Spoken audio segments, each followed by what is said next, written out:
Hey, it's Awesome with Korked, the #1 Derrick Henry fan site on the internet. And I've had many requests to break down Derrick Henry's run from the Week 6 Texans-Titans game. The only problem is, which one? The dude went off for 264 total yards and 2 touchdowns in this 42-36 win for the Titans. But if I have to pick, the best I can do is narrow it down to 3 specific plays. Let's start with the 94-yard touchdown run in the fourth quarter. Texans lead 23-21 with 9:37 left in the game. Titans have 1st and 10 from their own 6. And since this is a Titans game and they have a human Peterbilt in their backfield, they hand the ball off to him. Except, as we learn on this play, this is one of those souped up Peterbilts. You know, the ones that can win a drag race, apparently? Because that's exactly what he does on this run. It's like if the Incredible Hulk and the Flash had an illegitimate child, but we all know that could never happen. Not just because of science, both characters are male, but because one is from the Marvel universe and the other is DC. They would never interact. Lawyers won't let them. Plus, Derrick Henry would be faster than whatever offspring they would produce anyway. So Ryan Tannehill hands the ball off in one move, and Derrick's, well, gone. And look, this cut right here isn't exactly a Barry Sanders cut. This is more of the kind of cut you'd see from an ocean liner, which is fitting because Derrick is the size of the Titanic. Except no iceberg would have been able to take him down. Just like how this iceberg, Eric Murray, couldn't take down Henry here. Because as Derrick Henry gave him this Sierra 1-2 step, he just froze.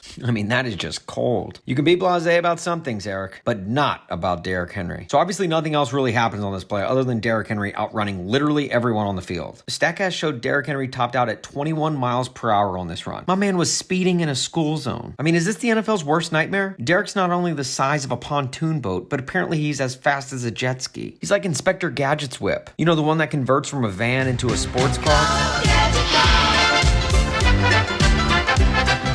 That's Derrick Henry. Let's move on to the next play. In overtime, the Titans won the toss and Deshaun Watson was visibly upset. Probably because he knew the next time he would see the field is next Sunday. Because you just physically can't stop Derrick Henry. It goes death, taxes, and Derrick Henry doing more damage to you than both. So on the second play of overtime, Ryan Tannehill drops back and throws a delayed swing pass to Derrick Henry out of the backfield. On a play where only 2 other guys ran routes. But still, nobody wanted to cover Derrick Henry. And honestly, I can't blame them. Also, didn't it help that the Texans dropped back their 3 fattest dudes into coverage on this play? So if no one in the last play could catch Henry, clearly no one's going to here either. The only man who had a shot, Vernon Hargreaves. And like most people with a pulse, he didn't want to end his by throwing himself in front of a speeding freight train. So he just kind of tries to grab at him. And spoiler, it didn't work. And then 54 yards later, Derrick wasn't tackled. He just chose to go down. Probably because he was tired from running so much. Let's go to the final play of the breakdown, where Derrick Henry is now lining up in shotgun in a formation I can only assume is called the Wild King. We've seen this before, and by we, I mainly mean the Baltimore Ravens. And well, any of you who have seen any of our other Derrick Henry breakdown videos. Henry takes the snap, takes a few counter steps to the right, but then cuts it back to the left off tackle. And like the area in between Bill O'Brien's ears, there's nothing but space. So Derrick Henry takes advantage and plows in for the game-winning score. Probably the first walk-off Houston fans have seen without the aid of trash cans. Now, in the Texans' defense, even though there really wasn't a Texans defense on this play, they probably didn't recognize Derrick coming around the edge, since most of the time they only see his back, with his little T-Rack tail bobbing up and down. So there you go, a trifecta of trucking. Derrick Henry continues to impress, and we will continue to break him down.